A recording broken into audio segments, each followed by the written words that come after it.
សួស្តីបងប្អូនទាំងអស់គ្នាម្សិលមិញហ្នឹងលេខយើងបានគុណគូបូកដកគឺបានចូលម្លេចណាចូលម្លេចគឺលេខ604សម្រាប់បងប្អូន604គុណបោកអាមកណាអញ្ចឹងសម្រាប់បូកដកយ៉ាងនេះគឺវាប្រតិលេខស្អាតវាចូលមកបងប្រតិលេខស្អាតចូលមកអញ្ចឹងសម្រាប់នេះយើងយកលេខមកគូយកលេខម្លេចគឺលេខប៉ុស BCD យើងម្លេចអញ្ចឹងយើងឃើញលេខទៅស្រឡាញ់គឺលេខ679យើងម្លេចអញ្ចឹងយកមកលេខគឺដូចបូកតាមក្បួនមកគឺចេញមកចឹងរហូតអញ្ចឹងយើងយកលេខម្លេចគឺលេខនេះបងប្អូនលេខ6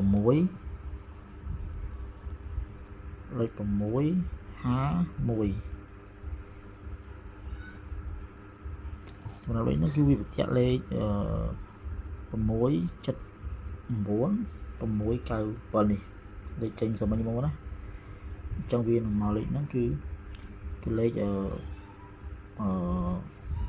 វាស្មើនឹងលេខ106ណា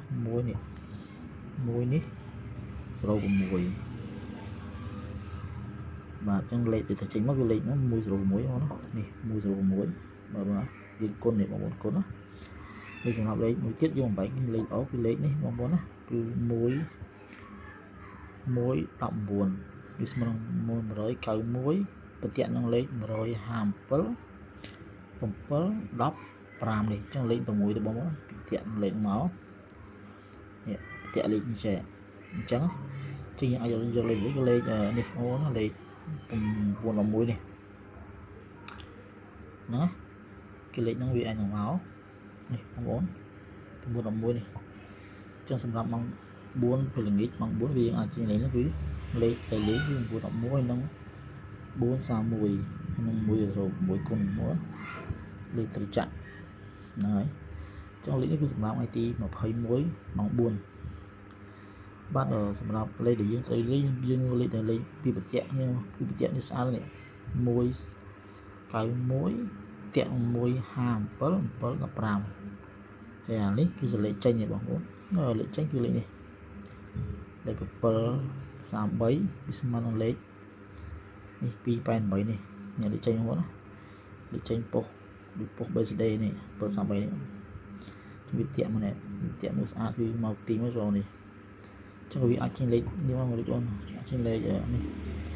751នេះផងដែរគឺលេខអាចចេញមកលេខវាស្មើ206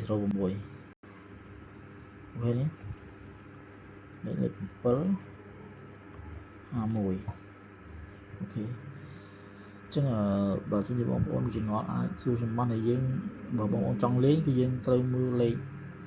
តែអញ្ចឹងដើម្បីយើងអាចយកមកលេខបានសម្រាប់លេខចេញបងប្អូនណា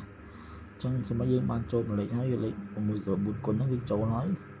ចឹងហើយយើងអាចបញ្ជាក់លេខទៀតមកយើងតាមដានលេខហ្នឹងគឺវាមិនអាចមានផុតពី2 3ថ្ងៃទេអាចជា2ថ្ងៃបងប្អូនណាអាចតាមលេងទៅវាគាត់មកយើងរាវលេខដែរចឹងអាចមកលេងអាចមកលេខហ្នឹងថ្ងៃនេះក៏ស្អែកបានចំបងប្អូនចូលចិត្តស្រឡាញ់ការគុំបករបស់ខ្ញុំសូមបងប្អូនជួយ Subscribe និង Like comment ណាបងប្អូនសូមអរគុណច្រើនបងប្អូនសូមជម្រាបលា